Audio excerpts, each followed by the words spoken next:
வணக்கம் தமிழ் மக்களே. இன்றைக்கி சிங்கப்பூர் விலாகில் டே 2 நாங்கள் போனது விவோ சிட்டி மால். அதுக்குள்ளே போனோம்னா சென்தோசா போகிறதுக்கு என்ட்ரன்ஸ் டிக்கெட் அங்கே தாங்க கிடைக்கிது. அதுவும் இல்லாமல் அந்த மொனோ ரயிலுக்கு சிங்கப்பூர் டாலரில் 4 எடுத்துக்கணுங்க. $4 கொடுத்துட்டு இந்த ட்ரெயினில் ஏறி போகணும். மொனோ ரயில் இங்கே போனால் எல்லா இடத்துலையும் இந்த மாதிரி எக்ஸலேட்டர் வச்சுருக்காங்க. நம்ம படி ஏறணும்னு அவசியம் இல்லை. அதில் ஃபஸ்ட்டு நாங்கள் போனது இந்த வேக்ஸ் மியூசியம்ங்க. இதில் அடல்ட்ஸ்க்கு சிங்கப்பூர் டாலர் 44 வாங்குகிறாங்க. ரொம்ப நல்லா இருக்குது. லண்டனில் இருக்க மியூசியம் நம்ம போக முடியாட்டினாலும் இங்கே போயிடணும் அப்படின்னு நினச்சி தான் நாங்கள் போனோம். நிறைய விஐபிஸோட ஒரிஜினலான அந்த ஸ்டேச்சூஸை அங்கே வச்சுருந்தாங்க. அப்படியே நம்ம பாலிவுட் ஆக்டர்ஸும் நிறைய பேர் இருந்தாங்க. இங்கே பாருங்கள், இதுக்குள்ளேயே ஒரு இடம் இருக்குது. அதாவது உள்ளே போய் பார்க்குற மாதிரி நிறைய இடம் இருக்குது. சிங்கப்பூரும் அந்த காலத்தில் பிரிட்டிஷ் கண்ட்ரோலில் தான் இருந்திருக்கு. அப்போ எப்படி இருந்துச்சு அப்படிங்கிற மாதிரியான அந்த வியூஸ் தான் அங்கே வச்சுருக்காங்க. நம்ம நாடு தான் எத்தனையோ நாளாக அடிமைப்பட்டு கிடந்ததுன்னு நம்ம நினச்சிட்டு இருந்தோம்னா நிறைய பேர் அப்படி தாங்க இருந்திருக்கிறாங்க. அது அங்கே போகும்போது தான் எனக்கு தெரிஞ்சது. அவங்களும் அது மாதிரி கண்ட்ரோல் பண்ணி இது பண்ணியே வார் வந்து அதுக்கப்புறம் தான் அவங்களுக்கு ஃப்ரீடம் கிடச்சிருக்குன்னுட்டு. அப்போ இருந்த நிலைமை எப்படி, எந்த மாதிரியெல்லாம் அவங்க டிரான்ஸ்போர்ட் யூஸ் பண்ணிகிட்டு இருந்தாங்க, அது மாதிரியான தகவல்கள், அந்த காலத்து பழம்பொருட்கள் அதெல்லாம் அங்கே காட்சிப்படுத்தியிருந்தாங்க. அது மாதிரி ஒரு வீடியோவும் இருந்துச்சு. அதாவது ஒரு மினி தியேட்டர் மாதிரி வச்சு அப்போ நடந்த வார் அது பற்றிலாம் இருந்தது. நடுநடுவில் இந்த மாதிரி ஒரிஜினலான அந்த வேக்ஸ் விஐபிஸை வச்சுருந்தாங்க.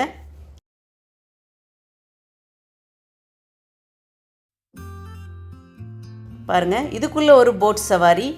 அந்த போட் சவாரிக்குள்ளே தான் போகிறோம். அதாவது ஃபஸ்ட்டு என்ட்ரன்ஸ் டிக்கெட் கொடுத்துட்டோம்னா அதே தான் இது எல்லாத்துக்குமே. இதுக்குள்ளே அந்த போட்டில் போயிட்டு சிங்கப்பூரில் இருக்க மொனமெண்ட்ஸ், பெரிய பெரிய பில்டிங்ஸு, இதோ பாருங்கள் அந்த இருக்கும் இல்லையா மெர்லைன், அதை வச்சுருக்காங்க. இந்த கார்டன் பேன்னு சொல்லக்கூடிய இந்த வியூ, இதெல்லாம் சிங்கப்பூரில் ரொம்ப ஃபேமஸோ அதை இங்கே மினி ஏச்சராக காட்சிப்படுத்தியிருக்கு. இந்த பில்டிங்கு அங்கே நம்ம போவோம். அப்போ நான் உங்களுக்கு அதை காமிக்கிறேன். இதுக்கு மேலே வந்து ஃப்ளைட் இருக்க மாதிரி காமிச்சிருக்காங்க. ரொம்ப நல்லா இருந்தது காட்சி. கண்ணுக்கு அப்படியே விருந்தாக இருந்ததுன்னு தான் சொல்லணும். அப்படியே அந்த போட்டு ஒரு ரவுண்டு வர வரைக்கும் என்னென்ன இருக்கோ அங்கே ஃபேமஸானது. இதுலேயே அந்த மியூசியம் வேறு வச்சுருக்காங்க பாருங்கள், மேடம் டுசானி. நான் கரெக்டாக ஸ்பெல் பண்ணுறேனான்னு தெரியல. அது மாதிரி இங்கே ஃபுல் அண்ட் ஃபுல் காட்சிப்படுத்தி ஒரு ரவுண்டு நம்ம கோவில் கூட இதில் இருக்குதே. பரவாயில்லடா, சிங்கப்பூரில் தமிழ் ஆட்சி மொழின்னு நினச்சிருந்தோம். எல்லா ட்ரெயின்லேயுமேங்க. நான் அதை உங்களுக்கு வீடியோவாக எடுக்க மறந்துட்டு. அது ரொம்ப நாய்ஸியாக இருந்தது. ரயில்வே ஸ்டேஷன் ஒவ்வொரு ஸ்டேஷன் வரும்போதும் தமிழ்லேயும் அனௌன்ஸ் பண்ணுறாங்க. அங்கே எழுதியும் வச்சுருக்காங்க தமிழ்லேயும். ஏன்னா சிங்கப்பூரில் தமிழ் ஒரு ஆட்சி மொழி. ரொம்ப சந்தோஷமாக இருந்தது வெளிநாட்டிலையும் நம்ம தமிழை கேட்கும்பொழுது. பாருங்கள், இந்த சைடு அப்படியே சைனாவுடைய ஃபேமஸான இதெல்லாம் வச்சுருக்காங்க. அவ்வளோதாங்க. இந்த ஒரு ரவுண்டு ஃபுல்லாக சுற்றி வந்துட்டோம். இந்த ஒரு ரவுண்டு முடிஞ்சது. திரும்பவும் கொஞ்சம் அங்கே நம்ம சுற்றி பார்க்குற மாதிரி விஐபிஸோட இதெல்லாம் வச்சுருக்காங்க. நம்ம ஒரு காந்தியிலேருந்து நம்ம மோடி சார் வரைக்கும் இங்கே இருக்கார் பாருங்கள். இதை ஃபுல்லாக நம்ம சுற்றி வந்து ஒரு வீடியோ எடுக்கலாம், ஃபோட்டோ எடுக்கலாம். 24 அதாவது எல்லா நாட்களும் திறந்துருக்கும். காலையில் 10 மணிலேருந்து நைட்டு 11 மணி வரைக்கும். சாட்டர்டே சண்டே எல்லாமே இங்கே ஒர்க்கிங் டேஸ் தான். இதிலே ஒவ்வொரு ஊருக்கு இருக்க ஸ்பெஷல் வச்சுருந்தாங்க பாருங்கள். ஒரிஜினல் பைக் வச்சுருந்தாங்க. அதில் தான் நம்ம நண்பர் ஏறி நிற்கிறார் பாருங்கள், உட்காந்துருக்காரு சும்மா கெத்தா. இப்படியே எல்லா இடத்துலையும் நம்ம ஃபோட்டோ வீடியோஸ் எல்லாம் எடுத்துக்கிட்டு நம்ம விராட் கோலியை விட்டுற முடியுமா? நம்ம கஜோல் இருக்காங்க பாருங்கள். ஷாருக் கானை மட்டும் தனியாக ஒரு கிளாஸ் பாக்ஸ்குள்ளே வச்சுருக்காங்க. அது ஏன்னு தெரியல. இப்படியே பார்த்துட்டு நாங்கள் வெளியே வந்துட்டோம்.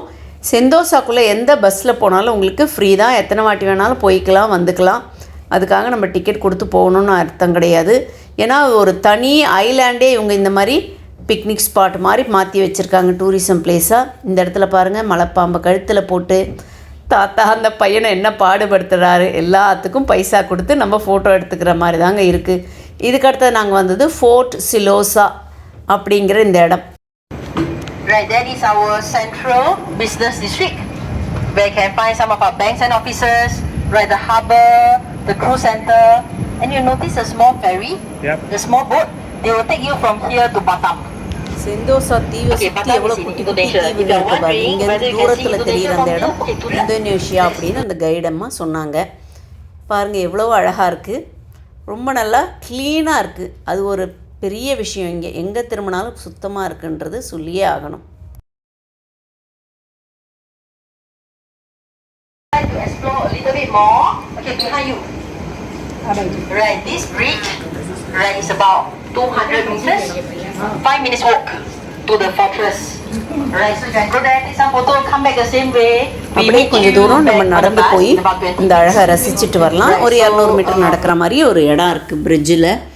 பாருங்கள், சுற்றி காடுகள் மாதிரி இருக்குது. அந்த கடைசிக்கு போனால் என்ன வச்சுருப்பாங்கன்னு நினச்சிட்டு நான் போனேன். அவங்க போரில் பயன்படுத்தின அந்த பீரங்கி.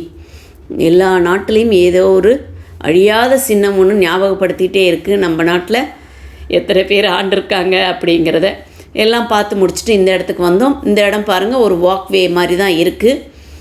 ரொம்ப நல்லா லைட்டிங் செட்டப்போடு இருக்கும். நைட் டைம் பார்த்தாக்கா இதனுடைய வியூ அப்படின்னாங்க.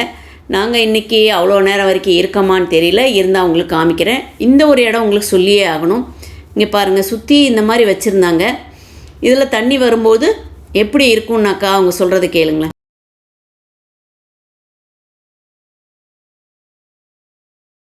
Close your eyes.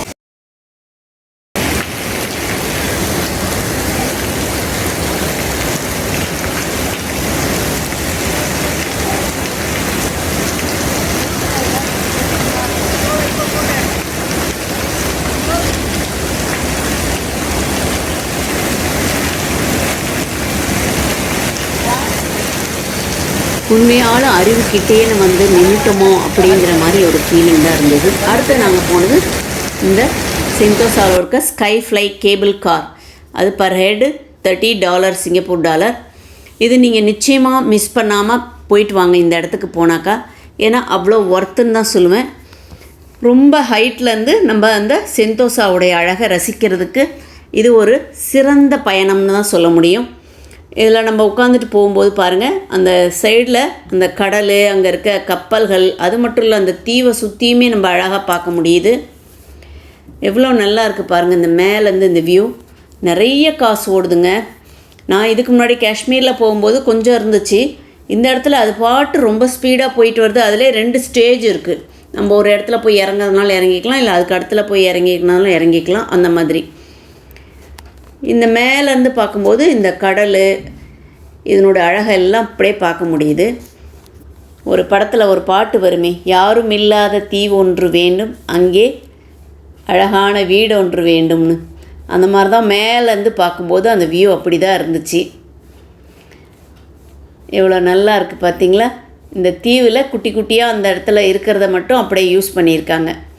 ஃபுல் தீவையே இந்த மாதிரி ஒரு பிக்னிக் ஸ்பாட்டாக மாற்றுறதுக்கு எத்தனை வருஷங்கள் அவங்க வேலை செய்திருப்பாங்க. இந்த தீவு உருவாக்கப்பட்டதே 2006க்கு மேலே தான் அப்படின்னு சொல்கிறாங்க, அதாவது பொதுமக்களுக்காக. அதுக்கு முன்னாடி எத்தனை வருஷமாக அவங்க இதுக்கான வேலையை தயார் பண்ணியிருப்பாங்கன்னு தெரியல. அப்படியே ஒரு 3D ஷோவுக்கு அங்கே போயிட்டோம். அதெல்லாம் பார்த்து முடிச்சுட்டு அங்கே நிறைய இதுக்குள்ளே கொஞ்சம் கேம்ஸ் எல்லாம் கூட போனோம். அதெல்லாம் வீடியோ எடுக்க முடியல. அதுக்கு அடுத்த ஸ்டேஜுக்கு போய் இறங்க போகிறோம். ஏன்னா எங்கள் வண்டி அங்கே தான் நிறுத்தியிருக்கோம். ஆனால் போன வழியில் திரும்பி வராமல் அதுக்கு முன்னாடி போய் இறங்குறோம். அந்த இடத்துல நிறைய பாம் ட்ரீ இருக்குது. அதாவது பாம் ஆயில் தயாரிக்கிறதுல சிங்கப்பூர் நம்பர் 1ல் இருக்குன்றது உங்களுக்கு தெரியும்னு நினைக்கிறேன். இது மாதிரி டூரிசம்லேயும் சிங்கப்பூர் நம்பர் 1 பிளேஸில் இருக்குது. எதுக்காக அவ்வளோ மக்கள் வராங்கனாக்கா, அவ்வளோ சுத்தமாகவும் இருக்குது.